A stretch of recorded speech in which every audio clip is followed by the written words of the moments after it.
BRUCAST is back, baby. This BRUCAST episode is brought to you by the BRUCAST Store. Explore a store filled with awesome goodies from hoodies to t-shirts to mugs. We've got you covered. Stay in style with BRUCAST. Embrace the shock, set the trend. Visit now brew-cast.com/store. Link below.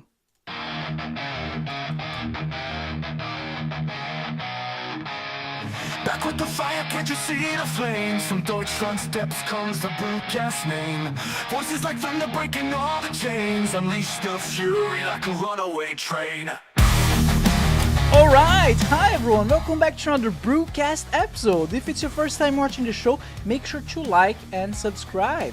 If you're listening to Spotify or Apple Podcasts, please rate the show 5 stars. This will ensure that the podcast recommends to even more people and allow me to keep doing what I love. BRUCAST also on Instagram, X, and TikTok, where I upload shorts with the highlights of the show. So follow now, BRUCAST on Instagram, X, and TikTok.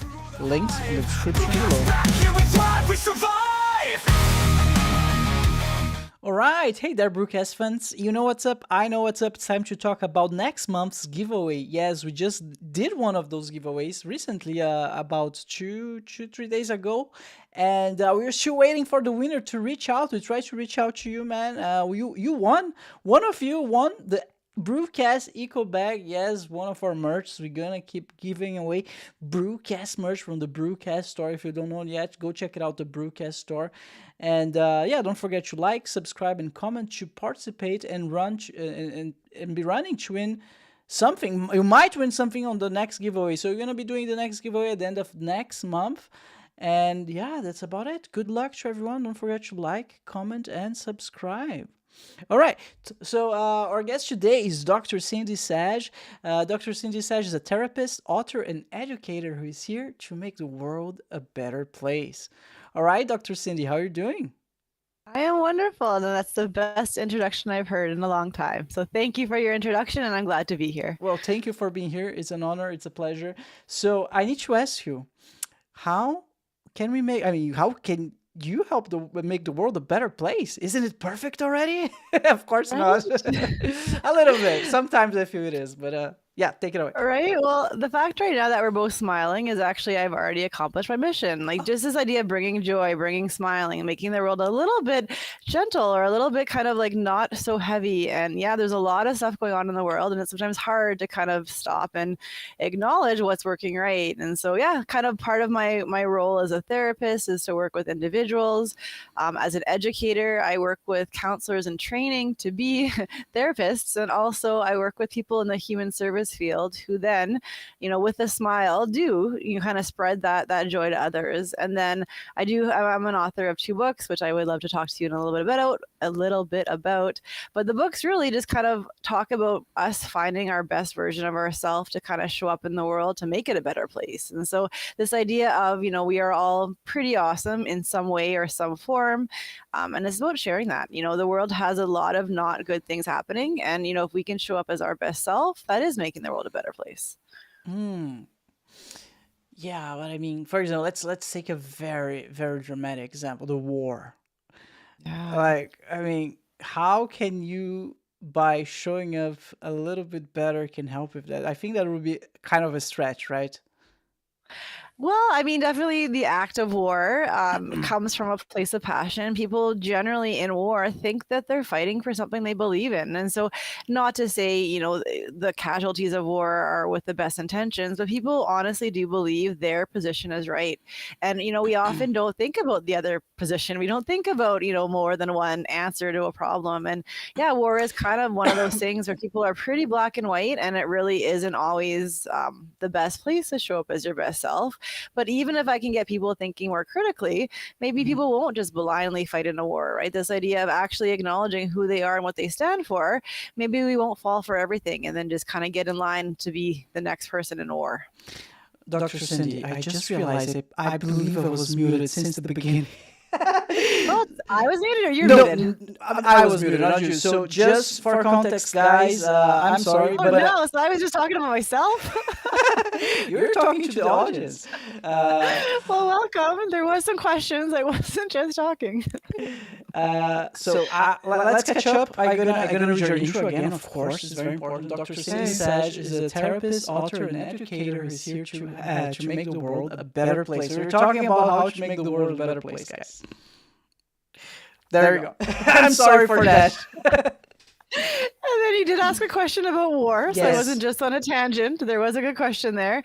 And then, yeah, this idea of like, how do I show up in the world? And so, yeah, so hopefully as any listeners listening right now, hopefully that does make a little bit of sense. And I was not just rambling. There were some questions. Yes.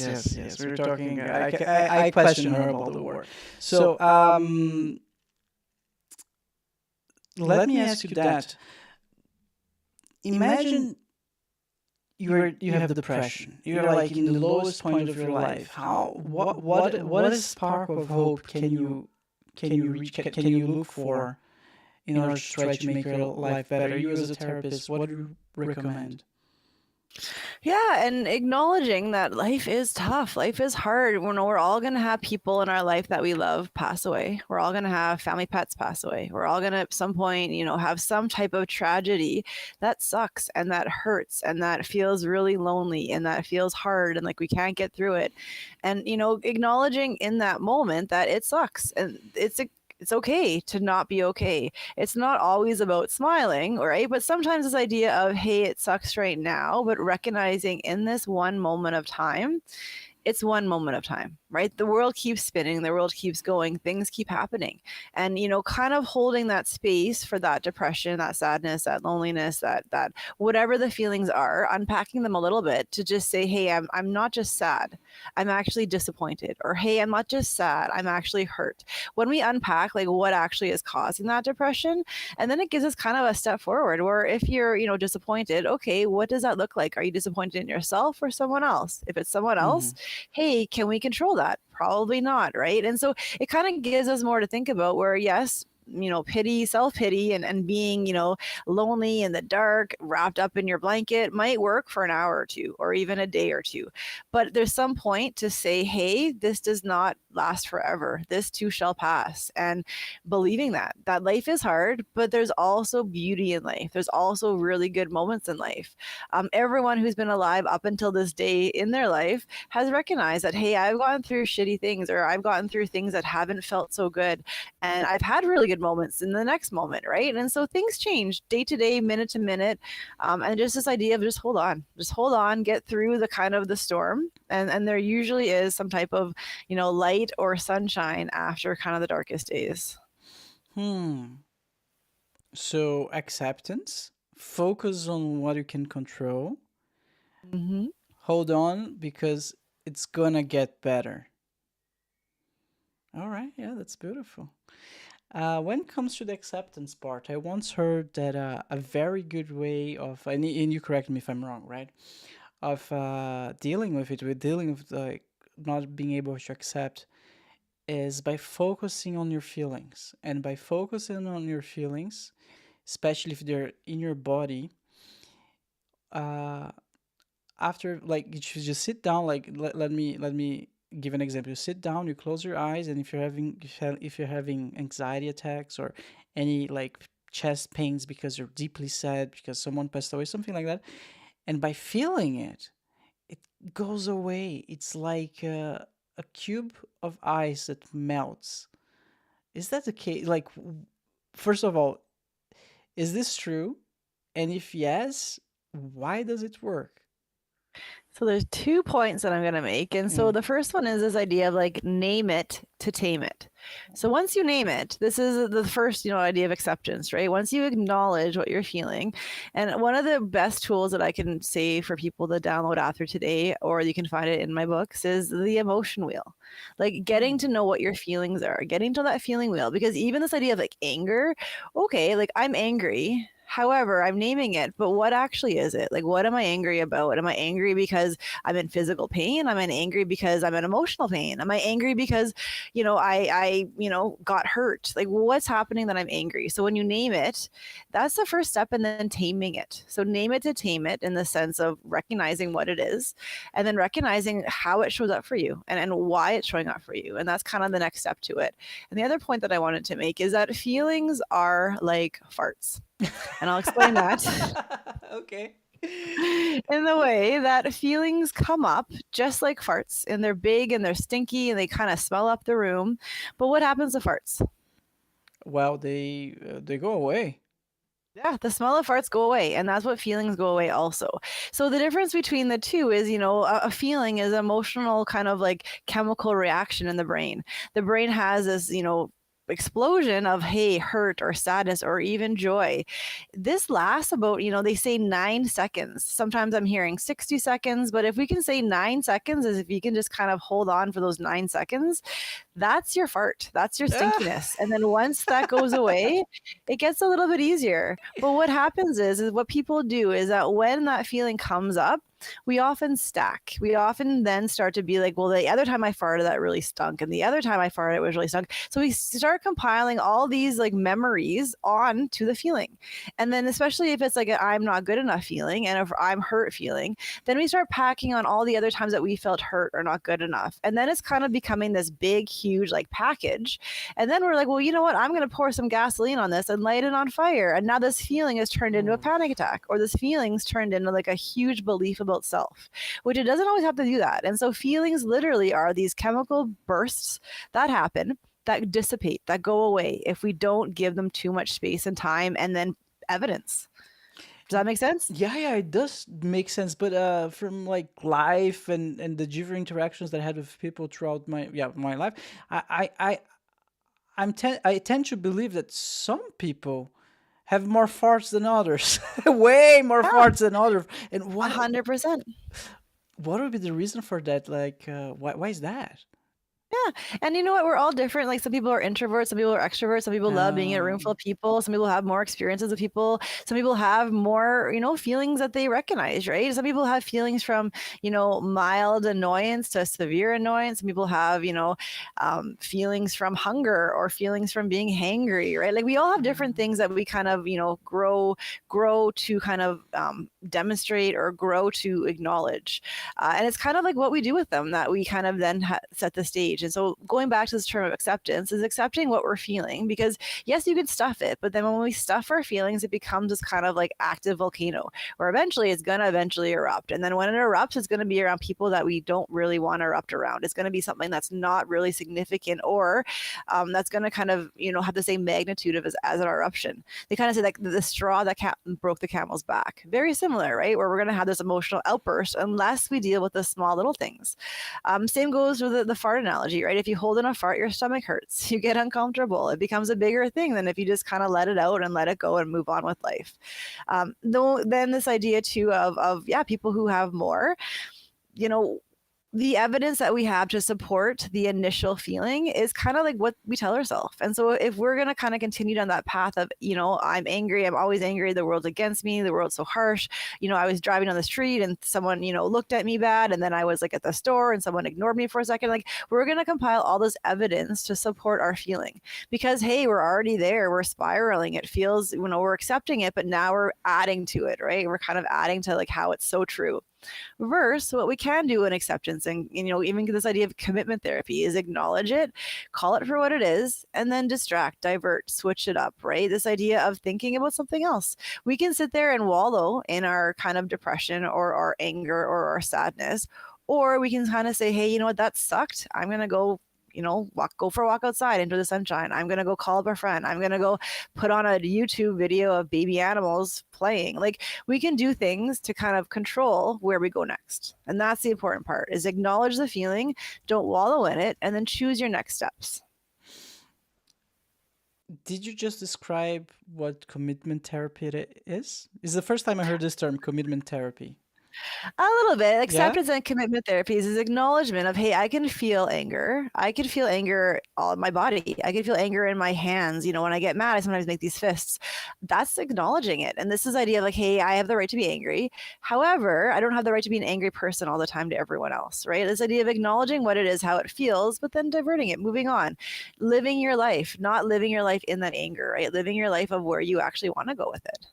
I saw this TikTok the other day of a guy. He was like one of those life coaches, right? There's so many of those today. And he just entered the stage. Oh man, I'm sorry, I forgot your name. He just entered the stage carrying a bunch of dumbbells and sandbags. And it's like, you see, guys, you see that? That's you carrying all your resentment into life. You see what I can do? I just took one. He put it on the floor. It's like, bah, I drop it.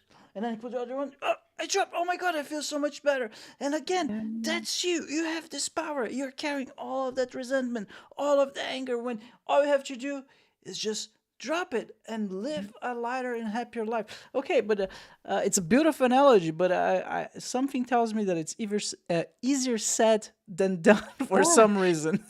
Yeah, so I'm gonna kind of add on to that. So thinking about also resentment as like poison, right? Like resentment or like anger for someone else. If we're just so angry, literally we're the one taking the poison. We're the one hurting ourselves because at the end of the day, the person who we're angry with or the person that we have a problem with goes on living their life. They could not care less about our problem with them, right? And so when we're holding on to all these baggages of like, past hurt or resentment or frustration or anger, and if it has to do with someone else, it's actually not their business. Like we're the ones holding these things. And so why are we holding them if it's to do with someone else that we have no control over? So this acknowledgement of, like putting it down, don't drink the poison anymore. Don't hold around that, 20-pound weight anymore. If it's for someone else, then yeah, you're just hurting yourself.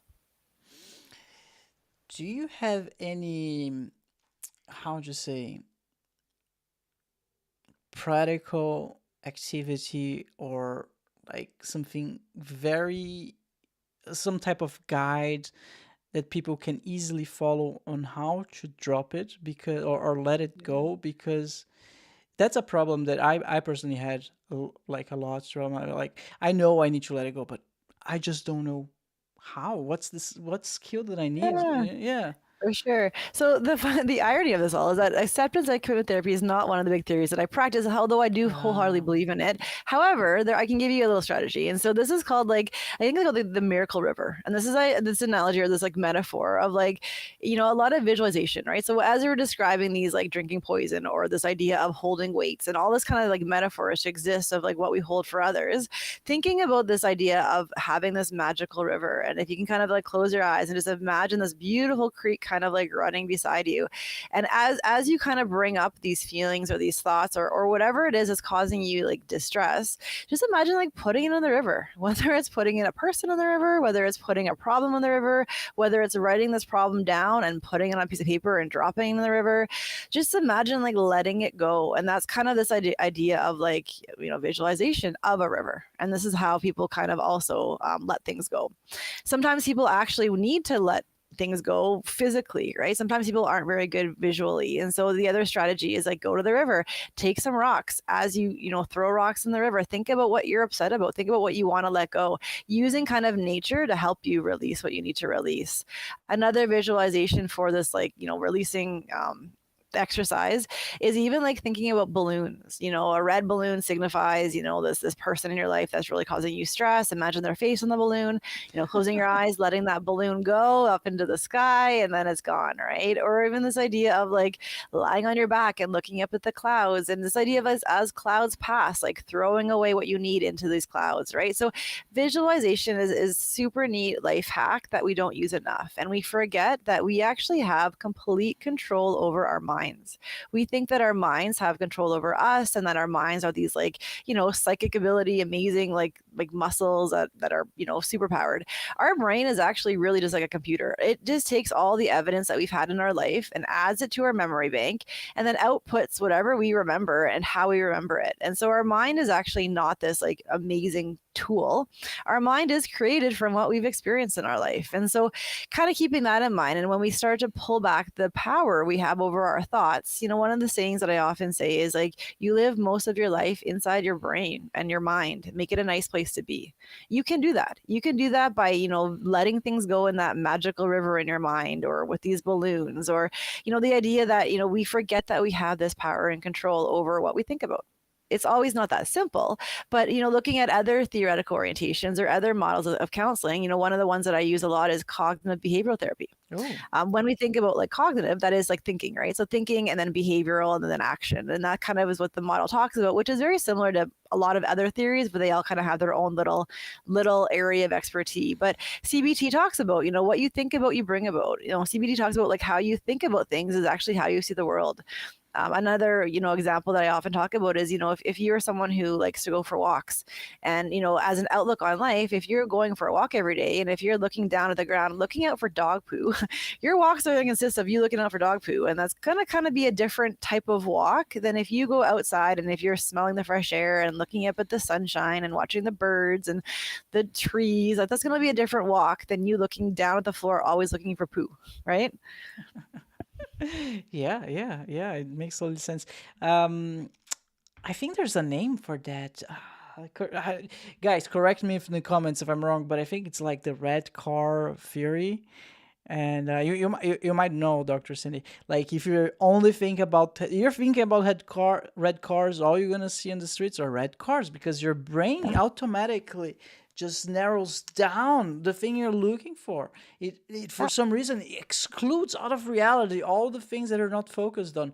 I would guess it has. I actually don't know. That's complete. Like I'm a moron, right? But I guess it has something to do with the evolution, like the biological process that it went through, and that's something that was required in order, like during the chase, like.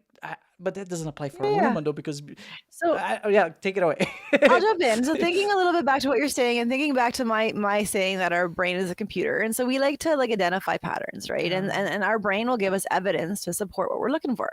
So same thing, if we're saying, I'm the worst person in the world, your brain's like, yes, you are. Here's all the evidence. If you're like, you know what, I'm looking for red cars, your brain will be like, okay, let's find red cars, right? So your brain really is a computer. You give it a task, it'll do it. And that's why it's really important to watch your thoughts, because if you're not careful, you can put yourself into like really low self-confidence. You can put yourself into never trying to do things. You can put yourself, in depression in the sense that you're locked in your room, lights are off, curtains are closed, watching a depressing movie, crying, eating ice cream, feeling, this, you can see the cycle, right? So your brain will give you what you ask it to do. And that's why it's really important for us to pull back that control and work to visualize, work to set goals, work to, work on those positive affirmations. Give your brain the data that it wants that actually supports you living your best life. Is that the ultimate goal of therapy? Help you live your best life? People come in for different reasons. I mean, therapy can exist for, looking to get past trauma, to kind of not be haunted by flashbacks. Therapy can work for, couples counseling. Therapy can work for individual counseling, for depression, for, anxiety, for addictions. Like a lot of these things come up and it does bring it back to like just not feeling happy in a life. And whether that happiness is, acting out with addiction, or whether that happiness is high risk behaviors, or whether that unhappiness looks like, depression or anxiety or marital problems or trauma. Like how trauma shows up is obviously not very comfortable, right? People are getting flashbacks, it doesn't feel good. So coming to therapy really is a way of, finding your authentic self, finding what makes you feel good, and finding out how you could live a better life, right? We want to feel good in this world, and we all deserve to live a happy life. We all deserve to feel loved and cared and safe. And those are the things that, we forget as human beings, because, we have so much out there that makes us feel unsafe, that makes us feel not good enough, that makes us feel like we need to kind of, be something else than who we actually are. And then we forget who we are. And because we start to work these like, 6-figure jobs that we hate, because we want to buy the big house that we don't even want to clean, to buy the boat that we don't even like water. Like, so all these things that we're doing that like goes back to why, if some people are so happy living, in a small little house doing like not having all these big fancy things and not having this 6-figure job. Dr. Cindy, are you promoting Fight Club? That's No. have you seen this something movie? in my glove? Oh my I've God. seen it. It's I feel like for a second I thought you were like just retelling the exact same quote. Like there's a scene, but it's a great quote. It's beautiful. I love this movie. Brad Pitt at the beginning of the movie, like Brad Pitt and Edward Norton, they are in that bar, and Brad Pitt starts telling Edward Norton, like, you're in this job that you hate, trying to get money that you don't need, already have a condo. You're trying to make your condo look nice for people, which impress people that you don't love. You're trying to get the car that you don't need. Like it's it felt similar, but it's amazing. It's you're right. Yeah. And Yeah, right? just The things that are out there that remind us of the truth, and then we're like, no, I need that, whatever. We don't actually need the next step, right? Because you're looking at social media and you're seeing all these, like, we are brainwashed. Our brain likes to be given things, and so when stuff comes up and we're like, oh, I need that, oh, I need that, oh, I need that, we don't need that. We just think we need that because we're given this like message. I needed to hear that. Ooh, the new Nintendo console is coming out tomorrow. I don't need it. It's fine. No, but you know what? If it brings you joy, maybe you do, right? But what is it going to add to your life? What value will it add to your life? Nothing. I already have all the other ones. I'm good, set for life. Right. And so what value would it add not to buy it? Oof. A lot of money in my bank account, which can be invested Right? for more important and rewarding life goals. And what would you rather than playing a Nintendo game? What would you rather do? Come again? What would you rather be doing with that money? Oh, invest in like a fund, just so the money can multiply, and then I can buy my boat. I do want a There you boat go. though. Because you like the ocean. I do like the ocean. I do like water. Yes. Yeah, and that's probably more valuable, that even that thinking about being on your boat, being on the ocean, that's probably more feels better than you buying a Nintendo game that really isn't going to get you anywhere, right? Like just thinking about the outcome of it, which we Yeah. don't ever do. No, we don't. We don't visualize.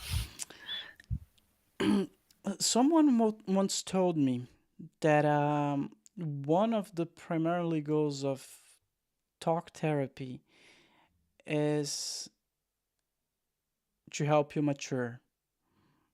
Is that would you agree with that assessment? I think the word mature is very subjective. And what does the Ooh. word mature mean? What the word matures mean? I don't know. Well, what do you think? Oh, you can't ask the question back to the question. What do I think? And that's just me giving you the answer. So let me try answer it. I would say someone mature is someone not childish, right? We can agree on that. So who is someone childish? Someone who's always like not taking anything seriously, not evolving in life, blaming others for their mistakes. And so the opposite of that, basically, taking Okay. responsibility and trying to improve in life. And yeah, that's my answer. So it sounds very serious. And this is kind of like maybe a myth that I'll dispel a little bit, right? Counseling is not just to kind of like tell you to take life more seriously, or tell you to kind of like, figure out your responsibilities. Sometimes people are taking life too seriously. And sometimes people need to go back to that inner child and actually acknowledge the inner child, right? We are in a society of capitalism. People do want to make money. They want to be successful. They want to kind of achieve something. And then in that, quest for whatever it is that we're aiming towards, we forget to honor ourselves. We forget to live a life, and we kind of forget that inner child to have fun and to laugh. And we get this life once, and this really is like, it's not a punishment, it's a privilege. We're here to kind of like enjoy it, to smile, to love others, to share, good things, not to kind of, be cutthroat and dog eat dog and make money and be responsible and show up and on time and leave on time, like, no. So a little bit of both, like this idea of what is maturity. That was a trick question, because wisdom is different, right? Wisdom might be sometimes not necessarily buying a Nintendo game and then just sitting there and reflecting out the window and not having, a distraction. It is just sitting in stillness. This idea of, we often kind of think we need to be in action to achieve. Sometimes the stillness is how you achieve, right? We forget that rest is actually productive. Rest is essential for recovery and energy and all these kind of things. And so sometimes counseling is just to kind of talk it out, have a sounding board. Maybe some people do need to, get responsibility and mature, and maybe that's the conversation. Or maybe it's that you're taking life too seriously and you need to kind of just enjoy it. So counseling kind of can be a whole bunch of different things. Talk therapy can really have someone come and just challenge what they're believing and challenge what they're doing in life, and not to do it in a mean way, but to do it in a way of like what really matters to you. What is like your ideal version of a life, and are you living it? And that maybe that is kind of what we mean around like accountability and maturity. But it's we're all on this journey. We're all here for the first time. I do not know what your perfect world is going to look like or what it should be. And that's kind of when you come to counseling, you bring yourself, right? A counselor is not going to tell you who you're going to be in 5 years or 10 years. You're going to tell the counselor who you want to be in 5 years or 10 years. And that's kind of that safe place to unpack it and not feel judged or not feel like you're being told you can or can't do anything. It's just kind of a safe place. And that's kind of, people often think counseling has to come when you're like the bottom of the barrel, not getting up at night or not getting up in the morning and just living like the worst life. Counseling can be a nice place just to kind of be a sounding board, to kind of have someone who is not biased into your life, someone who kind of, is going to hold a safe space for you to do that hard work. Beautiful. So it's a safe place which allows a lot of self-reflection. Mhm. Yeah, yeah. That sounds much better than you go to be mature. Put your grown-up pants and go get some make Right? some money. Yeah, that sounds more interesting actually. Okay. How Dr. Cindy, may I ask how did you got interested in becoming a therapist? Yeah, and you know what? I feel like I got here just by like my life aligning to this role. I grew up wanting to be a police officer, believe it or not, and What? then recognizing that was not something that I actually really wanted to be.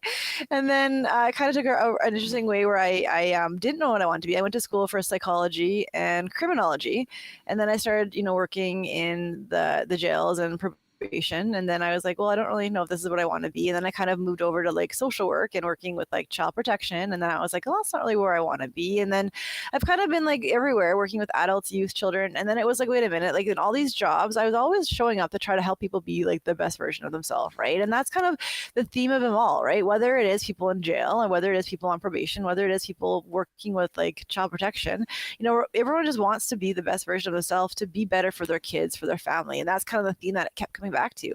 So then I was starting to explore. I went to do my PhD in social work, and I love teaching. And this idea of like, hey, wait a minute, like even people in school are trying to show up to the best self.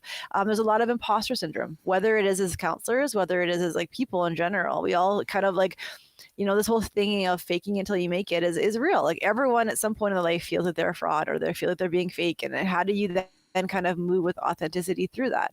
So, it kind of all aligned to me teaching in universities as well as being like a private practice counselor, because they all just kind of interconnect, and it really is like people are vulnerable, and when you hold a safe pace for people to actually like show up who they are, good things come from it. And I found that over time, like how I approach people, how I work with them, I love doing it, and I think that shows. And people come and bring themselves. With anything in life, you get out of it what you put into it, and that's kind of what I hold for whether it's a student, whether it's a client, and whether for myself. Like if I'm not loving it, if I'm not doing it like the right way for the right reasons, then I'm not going to show up as my best self either. And I would assume that there must be something deeply rewarding of helping other people maybe achieve their life's goals, understand themselves better, and not necessarily mature, but find balance, right? I cannot even imagine how rewarding it must feel from time to time. The best part of my job Yeah. is people leaving with a smile and like a sign of relief. Like I absolutely like that is my vocation, or this is my like reason to being here, is like, yeah, to help people like let go of the heavy weights they're carrying, right? Because you don't need to hold all those weights in life. Like, as I said, like this is something that we get to do once, and it's like, why not enjoy while we're here? And if there's something that like is not serving a person and it's not helping them be the best version of themselves, let's figure that out, because you don't need to hold it if you don't need to hold it. And I'm not going to pick it up for you. That's not what I'm offering either. But we could just have that safe place to kind of like leave it in the office. Yeah, it's safe Lots place. of bags or weights in my office that aren't mine. Yeah, by creating this safe space, like you know that like maybe once per week or twice per week, you're gonna go in there, you're gonna deal with it, you're gonna drop your weights in there, and then you can carry on with your life.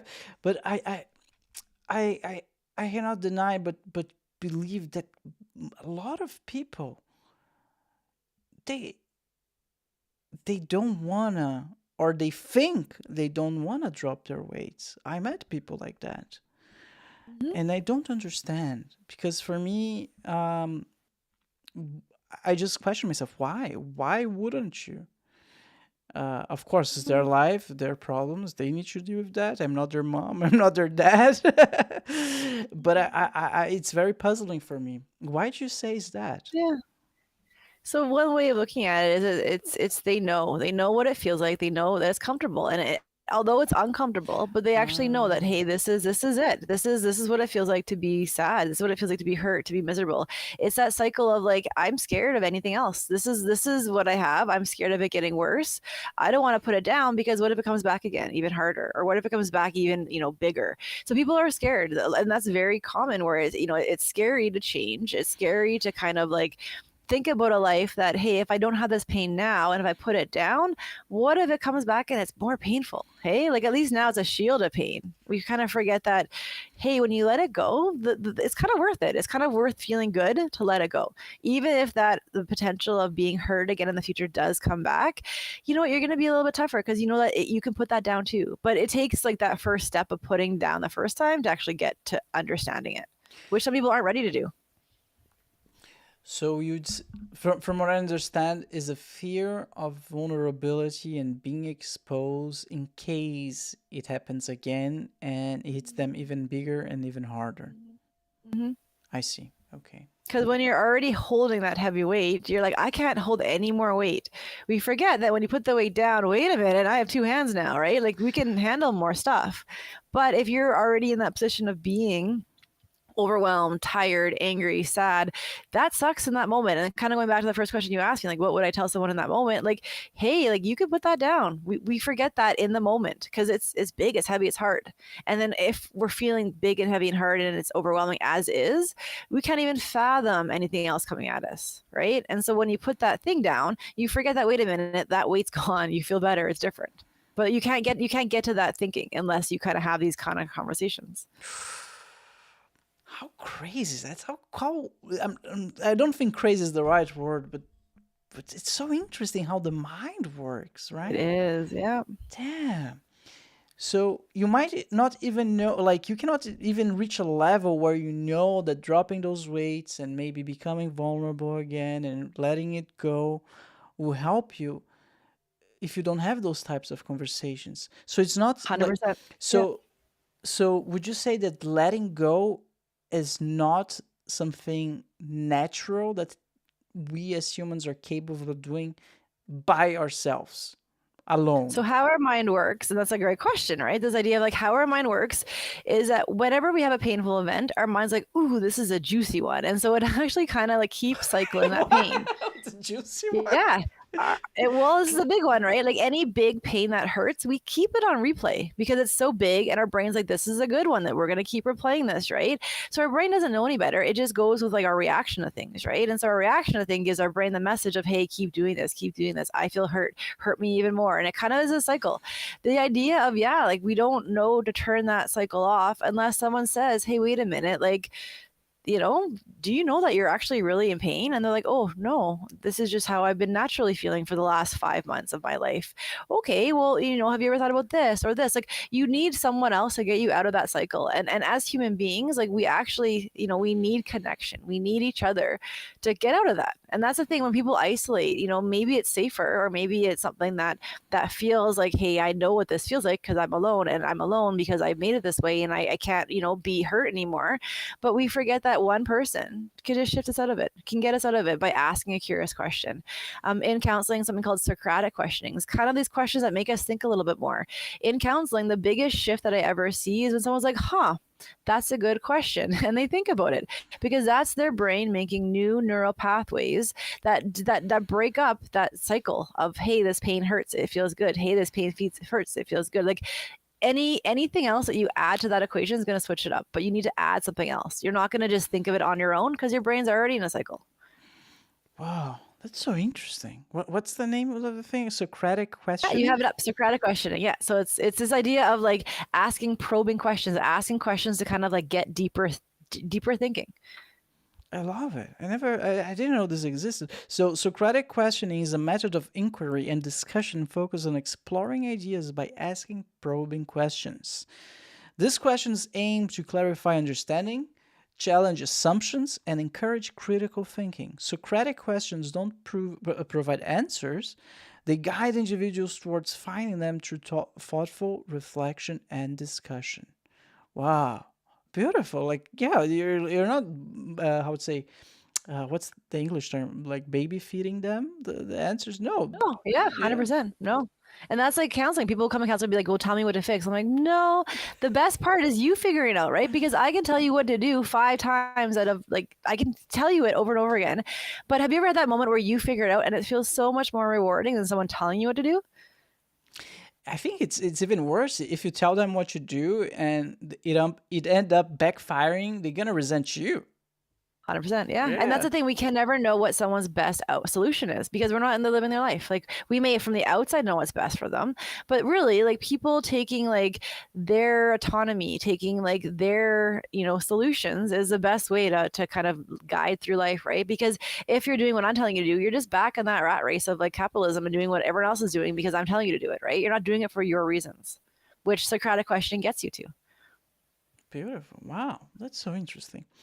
Dr. Cindi, I would like to ask you a little bit about EMDR. And so, first of all, for our listeners, what is EMDR? And one of the things that I saw in your profile is like you know the truth about EMDR. So, Yeah. enlighten Oh my gosh. us.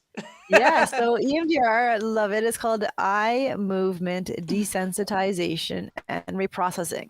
And so EMDR is not talk therapy, and it's so interesting because I took the training and got certified because I was actually looking to debunk it. I was like, what is this thing called EMDR? There's no way it actually works. This is not legit. And so I took it being very critical of it. And that's what I think everyone in life should do is if you don't know and it sounds too good to be true, investigate. Like do your research to kind of figure it out because then you get to learn something. So I took EMDR thinking that, hey, this is not a thing. Might be a placebo effect. Placebo effect is this idea of like what we think is true is true. I didn't really know what I was getting into. And so I took EMDR training and part of the learning process is that you do practicum. And in practicum, meaning that you kind of like do what you're learning. And so I was actually a client of someone else learning EMDR. And the first session, it like completely changed like my life. Like it changed something that I didn't even really know that I had under the surface, something that I really like thought that I worked through. And in that one session of it was a very small, like this idea of like us all practicing it out.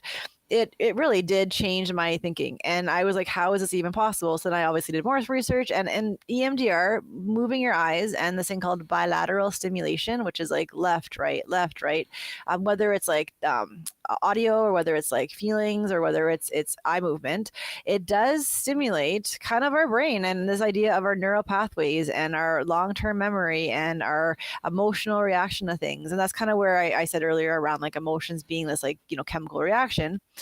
Because when that happens, our logical brain turns off. And so we have two brains. We have a left hemisphere, which is our logical brain, and the right hemisphere, which is our kind of emotional brain.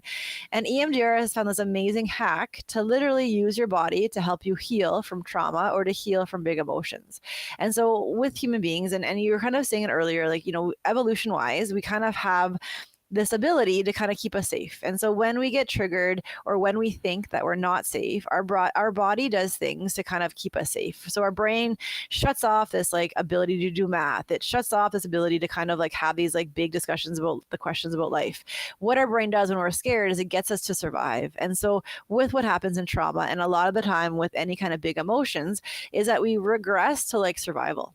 And so what EMDR does is it kind of like diminishes the power that the amygdala or even this right hemisphere has over our life, and it lets us desensitize big feelings.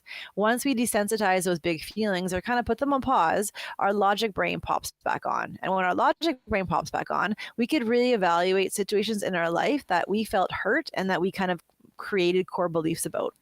Just as an example, if you were ever told that you weren't good enough when you were a child, that memory might still stick. And then now as an adult, you're like, well, wait a minute, like I was actually a great kid. I was totally good enough. But that one memory, that one person, that one time telling you created this neural pathway that then over time, subconsciously, maybe you built on it. You built on all the times that you felt that you weren't good enough. Maybe you didn't get an A, maybe you got a B. Maybe that was your evidence that, hey, I'm actually not good enough. I only got a B. Or the next time you weren't chosen, first for a basketball team self-esteem. And then you're like, well, wait a minute, I am actually not good enough. I wasn't chosen first. And so you're adding all this evidence to this neural pathway that was created when you were a little person, being told that you weren't good enough or that you whatever. And so EMDR kind of like goes back on that neural pathway, helps you explore it without having the emotion brain attached to it, where you're actually able to like get rid of that belief based on neuroscience and based on neural pathways. So it takes this whole talk therapy out of the equation, because you're actually the client is kind of watching this like light bar or having these like handheld tappers or listening to audio, and they're doing all this thinking in their mind while their eyes or the bilateral stimulation is activating the brain. So it's super cool. That's kind of a long story to the answer, but the truth is it works. And the truth is it's quite remarkable how the human body is made to heal. I often say, you know, when you get a cut, you know, your body does all it can to heal that cut. When we get sick, our body does all it can to give us, you know, what we need to fight that virus. When, you know, something like trauma happens, we forget we actually have tools that our body has already to help us heal from that.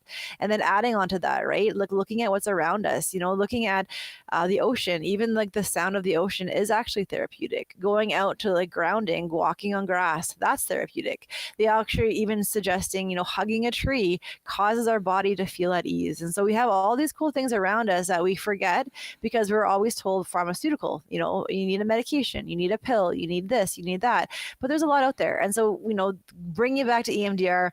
Eye movement does help heal trauma and does help manage big emotions. And I'm a living proof of it, and I can definitely not speak highly about it.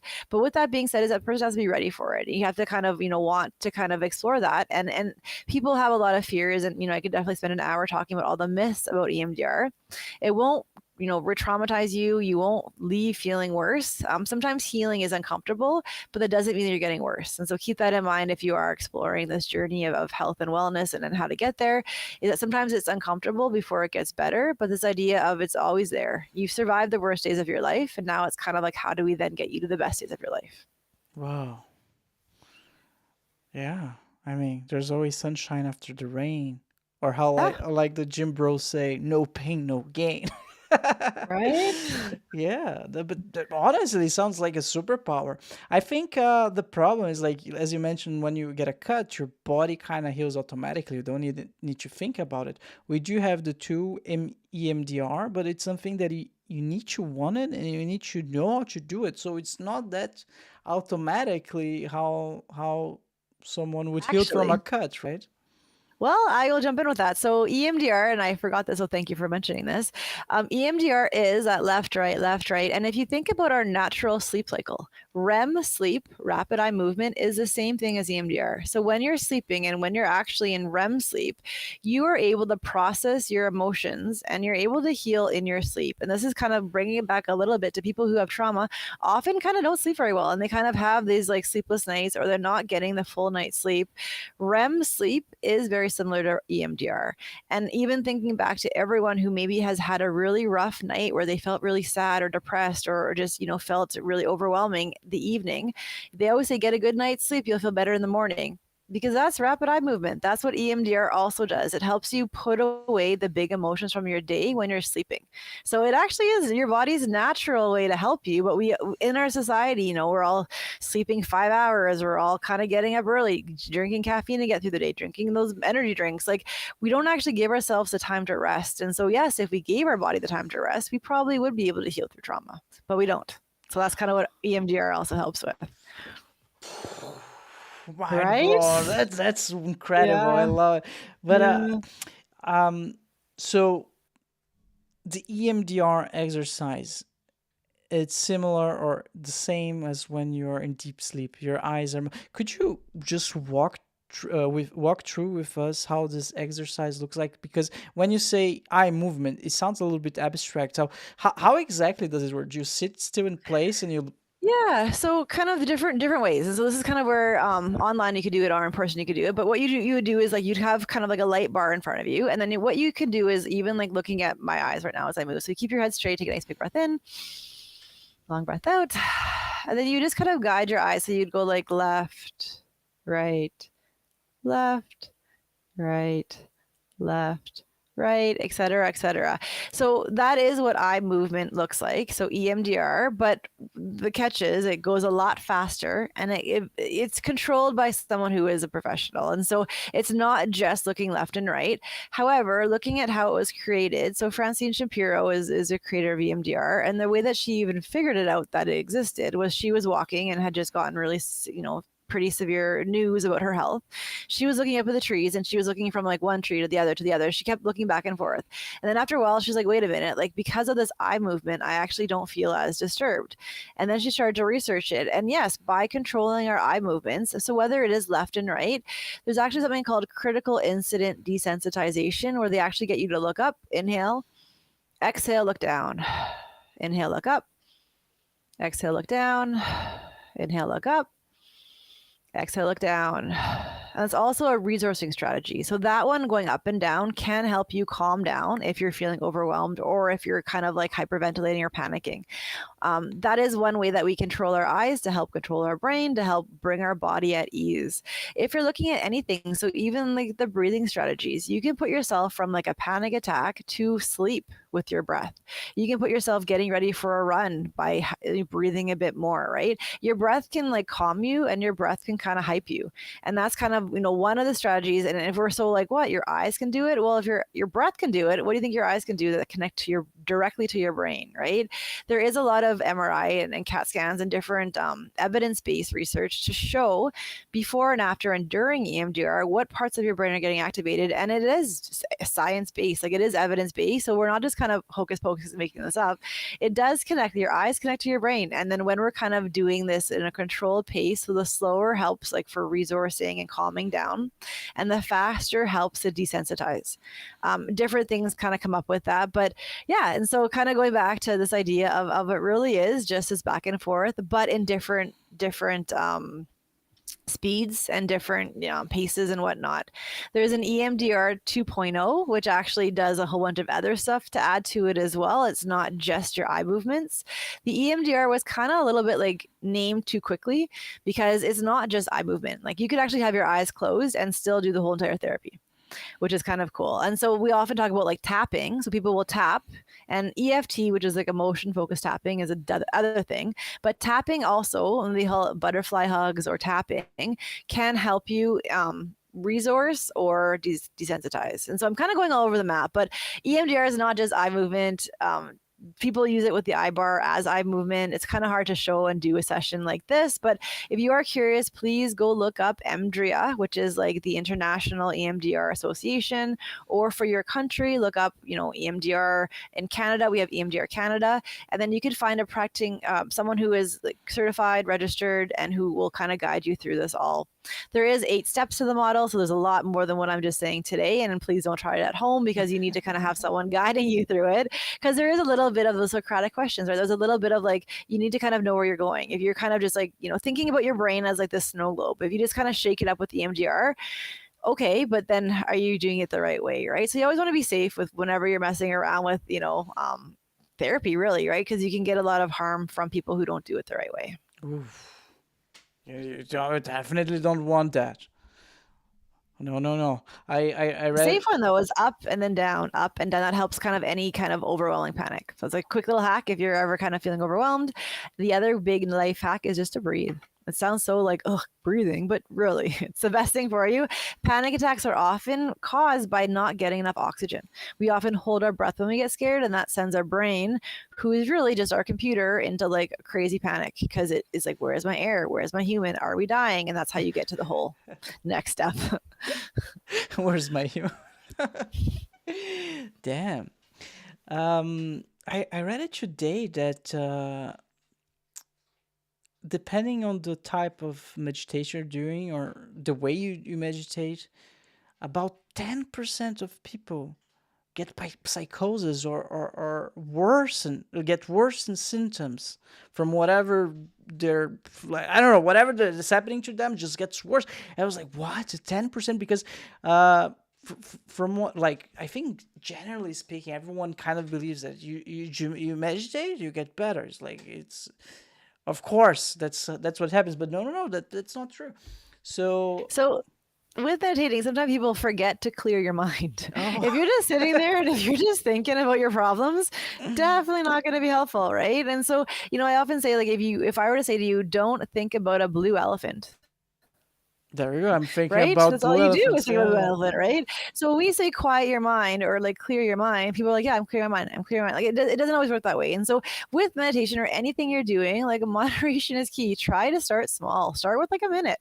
And if people are sitting down for like an hour to meditate, make sure you're doing it the right way, right? Because if you're not trained properly, if you're not doing it with the right tools or with the right intention, yeah, if you're gonna sit there for an hour thinking about the worst case scenario, that would be a really horrible hour, right? Your body would feel it, your brain would feel it, you'd be exhausted. Yeah. Yeah. Yeah. I tried to practice meditation for a long time, and I just don't know how to do it. I just get more anxious Right. after. So the thing is, I was like, that's not like I'm doing something wrong. I probably have been doing something wrong in my life when it comes to meditation. Then I discovered Tai Chi. I was like, what? What is that? It's Yeah, yeah, kind yeah. of it's kind of takes all the mental activity away. You're meditating, but you don't know you're meditating because your body is busy with the flow of your movement. And just by Yeah. putting this activity into the mix, all of a sudden, at least for me, it works. Like, there we go, I'm meditating now. And so, yeah, I just wanted to share that. Yeah, Tai Chi is amazing. Good for you for doing that. It's something that it brings in so many cool disciplines, and it's such a great practice for a person to do. So good for you for doing that. Thank you, thank you, thank you, thank you. All right, so it's very interesting that you started researching about EMDR with the hope of debunk it, and you actually can you say you debunked it when you actually found out it was true? Is that I don't think Oh, it I don't works even that know. way. I was full like hook, line, and sinker. I'm like, okay, now I want to give this to everyone. So please, like, take like I'm so excited to share it with people, and that like yeah, it's great that it's out there, and it's something that I do feel like just kind of confirms that hey, we're all meant to live good lives, and we're all meant to feel happy in our bodies, and our skin, and in our lives, and our bodies are trying to get us there. Beautiful. Dr. Cindy, I have one last question, then we can get into your books. My question is regarding EMDR, of course, again, and about the whole sleeping process, because you mentioned that nowadays everyone's like sleeping 5 hours and taking like energy drinks, so it's disrupting the sleep cycle. Would you say that alarm clocks in the morning, early in the morning, would also contribute into this disruption? I think the problem is not setting a bedtime. Like having a Oh. bedtime, if you have a bedtime that you go to bed at like a certain time and you wake up at a certain time, great. Like your body's getting used to that. You're getting enough sleep in, right? And whatever enough sleep in looks different for everyone. Some people need 7 hours, some people need six, some people need eight. Don't go over nine unless you're like recovering from something, because 9 hours and more, go see your doctor, right? Because our bodies don't need 9 hours if we're adults. If you're kids, if you're youth, yes, definitely. But if you're adults, you don't need 9 hours, because then it just turns to something else. So if you're recovering from an illness, 9 hours plus is great. If you feel like you always need and you're always exhausted, there's actually a way to oversleep. And if you're oversleeping, then you're always going to be tired, and it's kind of not doing the job either. And so finding that balance is really important. If you're getting up for alarm clocks, it's not so much the alarm clock's a problem, but getting into a routine, right? If you can go to sleep at a certain time and wake up at a certain time and plan that, your body will naturally adjust to that. And so sleeping alarms are not problematic if your body kind of gets used to when it's coming, right? If you're waking up one day at 3 a.m., the next day 5 a.m., the next day 8 a.m., like your body's not gonna have no idea what's going on. And you need to actually settle in to have those sleeps. We often go through multiple cycles of sleep in a night. So it's not like you only have, between like 2 a.m. to 4 a.m. for that REM sleep. Your body will do about five, maybe 4 or 5 to 8 cycles of deeper sleep per night. So it's not even that simple. But what I've done for myself is I've invested in one of those like rings that actually track your sleep. It tracks it based on your heart rate and your breathing. So I have like, it's called Ultra Human Ring, and it's pretty cool. They have like Aura rings, and they also have like watches that track that for you too. So track your sleep. It'll tell you when you're in that REM sleep, and then kind of going with that. And so yeah, the question is, I would say not alarms are the problem, but just getting your flow of your sleep. If you are going to use alarms, don't set 10 of them. That is also a psychology thing, where if you're setting 5 alarms because you want to snooze, each time you hit snooze, you're subconsciously telling your brain that you failed. And so set it for the time you want to wake up, put it far away from your bed, and get up for that one alarm. Beautiful. Wonderful. Dr. Cindi, thank you so much. So you mentioned that you wrote a couple of books. Yeah, I have them even right here. I have one called Finding Your Wellness and one called Finding Your Purpose. And they're both kind of like self-guided books. Like they're not necessarily like beginning, middle, of an end. They just kind of give exercises and strategies and just like everything that I've learned in school. I kind of like I believe knowledge should be shared. So everything I've ever learned, I kind of try to give it to people. And so these books really are things that I've learned in school, from counseling, from teaching counselors, like from clients. So everything I've kind of like learned that will help people kind of figure themselves out and then figure out how to maintain that wellness. All right. Thanks so much. And where people can find them on your website? So they're on my website. They're on Amazon, Barnes & Noble. They're kind of everywhere. But my website is Cindi Saj, so CINDISAJ.com. But yeah, they're kind of everywhere. So just look up, if you look up my name, Cindi Saj, it kind of brings you to a bunch of different places to find books or just resources. And I'm very approachable. So if anyone has questions, feel free to send an email. Beautiful. Any final remarks? No, just be your best self. Be awesome. Be smiling. Smiling is contagious. So even if you don't feel like it, just try it out. See where it gets you. Smiling at others is the best gift we can give them. We never know what someone's going through. Keep smiling, everyone. Dr. Cindi, thank you so much. You are welcome. Thank you. All right, everyone. Don't forget to like, subscribe, and comment, and you might win BRUCAST merch. Yes. See you next time. Bye-bye. Thank you so much for hanging out with us today. If it's your first time watching the show, make sure to like and subscribe. If you're listening on Spotify or Apple Podcasts, please rank the show 5 stars. This will ensure that the podcast is recommended to even more people and allow me to keep doing what I love. Check out now the BRUCAST store, Explore store, filled with awesome goodies from hoodies to t-shirts to mugs. We've got you covered. Stay in style with BRUCAST. Embrace the shock, set the trend. Buy now at brew-cast.com/store. Again, that's brew-cast.com/store. Link on the description below.